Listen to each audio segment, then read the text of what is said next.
Vítam vás opäť pri mojom druhom reporte v spolupráci supported by Czech Fashion Council.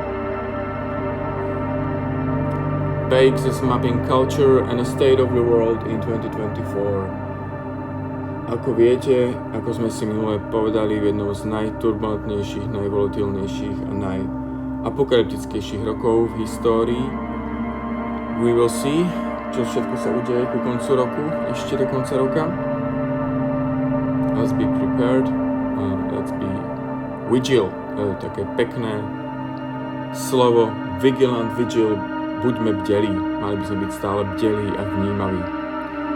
Toto je list, ktorý je vybratý, myslím, že z Netflixu, každopádne z najpoprednejších streamovacích platform a z ich ponuky na mesiac apríl 2024.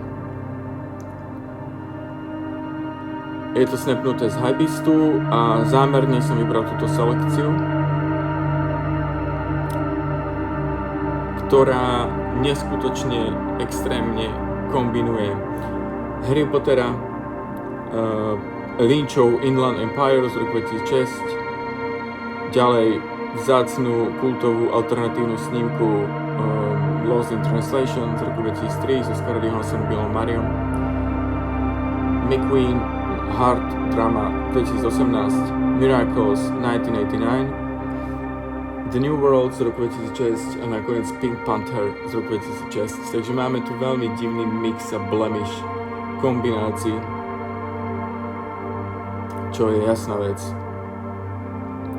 že žijeme v divných časoch. Toto sa momentálne je v ponuke na mesiac apríl.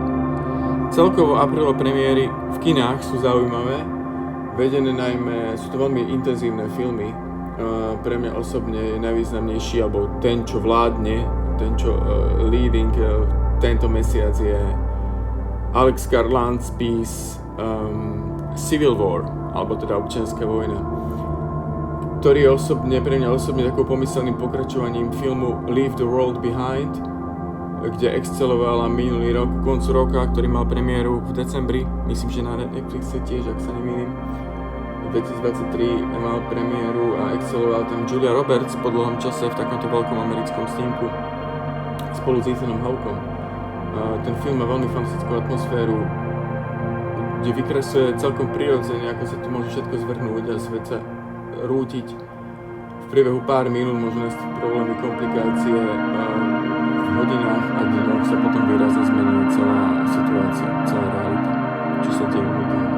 Takže doporučujem film Alex Garland, Civil War od Alex Garlanda, ktorý je momentálne v kinách, má premiéru apríl 2024 americkú, takže uvidíme, čo máme premiéru tých českých a slovenských kinách. Z tých teda aprílových premiér. Ďalej, pokiaľ chcete vedieť, chcete sa ponoriť hlbšie do atmosféry, do jadra tohto roku, do esencie, do spiritu tohto roku, do doby, ktorú momentálne žijeme, nepochybne si tento rok pozrite legendárny kultový seriál Twin Peaks Davida Lyncha. Ten seriál má v sebe uložené jadro a energiu tejto doby a oplatí sa vidieť v tomto roku. Celý, pozrite si ho celý so všetkými sequels, so všetkými pokračovaniami a myslím, že oficiálne sú to 3 série a ešte nejaké side of spin. Nostalgia. Nostalgiu tu mám kvôli tomu, pretože my všetci sme nostalgickí. Tento rok má svoje jadro ukotvené v nostalgii a ku koncu roka tá nostalgia bude stále viac a viac pribúdať. Nostalgia po všetkom možnom, po čomkoľvek, čo máme v srdciach, čo máme v dlaniach, čo máme v duši, čo máme v telách, čo máme vo vnímaní. Nostalgia po detstve, nostalgia po voniach, po chutiach, po všetkom možnom. Jedna z tých nostalgických prejavov vybral som súčasný cover singlu FKA Twigs a Two Shells, ktorý v sebe celkom strange, weird, blemish mix kombinuje prvky spirituality, hororu, mágie, ethnicity, etna, vaporwaveu, cyberpunku, do takéhoto nádherného mixu. Ďalšia vec, sme nostalgickí hlavne po hudbe, ktorú sme počúvali, keď sme boli mladí, ktorá ako niekde, kde si v nejakom psychologickom reporte sa hovorilo, že že celý život budeme mať najradšiu hudbu, ktorú sme počúvali, keď sme mali 25. Neviem, čo tak funguje, ale u mňa to väčšinou funguje. Každopádne 90s left field, house, left field, elektronika, keďže väčšina z tých súčasných editorov, stylistov a ľudí z produkcie majú 30-40, takže tie 90. roky sú veľmi silné. A pre mňa osobne, ja som vybral takého reprezentanta a to je kapela Left Field, ktorej zvuk bol použitý na soundtracku kultového Trainspottingu z roku 1996. Takže Left Field,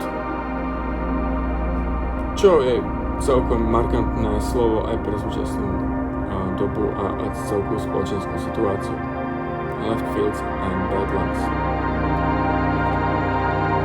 A na záver tu mám taký fucked up na odľahčenie a to je hybridný, brutálny Pooniverse Monsters Ensemble, ktorý je súčasne v produkcii a mal by kombinovať fenomény a také postavy ako Winnie the Pooh, Bambi, Peter Pan a viac. Takže nech sa páči.